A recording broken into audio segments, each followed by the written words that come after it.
Olha só, uma boa notícia, né? Antes tarde do que nunca, mas o Ministério Público Federal denunciou 5 agentes da ditadura pela morte de Carlos Marighella. Coloca a notícia aí para a gente comentar, Tati, por favor.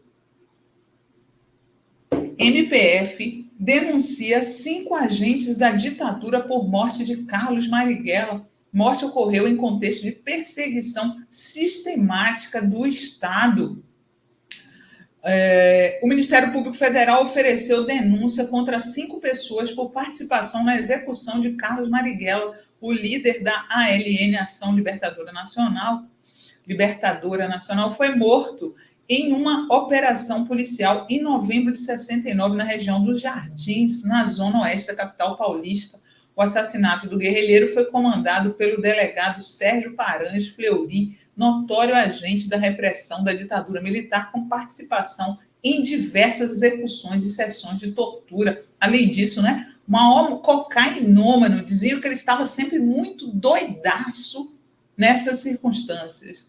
Foram denunciados os agentes da repressão Amador Navarro Parra, Djalma Oliveira da Silva, Luiz Antônio Mariano e Walter Francisco, que faziam parte das equipes policiais que participaram da operação para eliminar Marighella. A Procuradoria ressalva que a ação envolveu diversos agentes identificados, mas que a maior parte já está morta, assim como o próprio delegado Fleury. Outro denunciado é o legista Harry Shibata.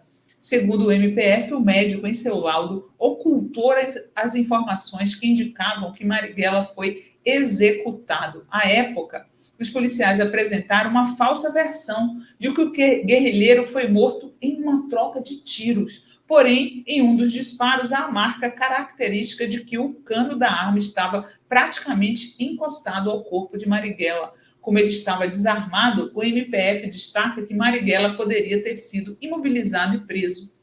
O que se verifica é que, desde o início, a intenção da repressão era matar Marighella e não prendê-lo com vida, afirma o autor da denúncia, o procurador Andrei Borges de Mendonça. O procurador sustenta que a morte aconteceu em um contexto de perseguição sistemática do Estado brasileiro contra a população civil, configurando crime contra a humanidade, sem possibilidade de anistia ou prescrição. O MPF lembra ainda que o Brasil já foi condenado por 2 vezes na Corte Interamericana de Direitos Humanos pelos crimes cometidos pelo aparato de repressão entre 64 e 85, período da ditadura militar.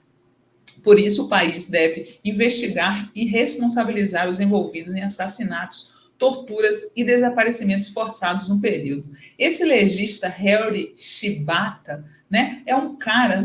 A gente precisava ter uma pesquisa mais profunda sobre a participação desses médicos na ditadura, né? Provavelmente antecedentes desses médicos bolsonaristas de hoje, né? Os médicos bolsonaristas de hoje são herdeiros desses médicos que falsificavam, né? Os bolsonaristas de hoje dizem que a cloroquina serve, né? Agem de forma ideológica e esquecem a medicina, exatamente como faziam os seus homólogos no passado. O Harry Shibata é o mesmo médico que deu o veredito, né? Fez o exame lá na Elis Regina e disse que ela morreu de overdose de cocaína, o que até hoje a família dela rejeita essa história, né? Porque é mesmo estranho, eu já conversei com a Maria Rita sobre isso, é mesmo estranho, né? Imaginem, hoje em dia, você faz o exame de uma pessoa que supostamente morreu de overdose, demora um tempão para sair, né? Em alguns casos demora até um mês. Simplesmente esse cara aí, esse Harry Shibata, fez o exame, segundo ele, e depois, 2 dias depois, ele já sabia que a Elis Regina tinha morrido de overdose. Existe a suspeita também que ele fez isso para atingir o advogado Cláudio McDowell, que foi justamente quem denunciou ele por fazer esse tipo de cobertura. Então, parece que a história da Elis ter morrido de overdose de cocaína se liga com o assassinato de Vladimir Herzog, porque foi também o Harry Shibata que atestou o suicídio de Herzog. E o advogado que o denunciou, McDowell, era exatamente o namorado de Elis quando ela morreu. Então, acredite se quiser. Eu fico muito contente, eu como baiana e fã de Carlos Marighella, fico feliz que essas pessoas sejam apontadas como responsáveis antes tarde do que nunca, né? Marighella decidiu participar da luta armada, poderia, é claro, ter sido preso, mas não executado da forma que foi. Né? Marighella, a vida inteira, lutou pela democracia. Ele era perseguido por ser comunista desde a época de Getúlio.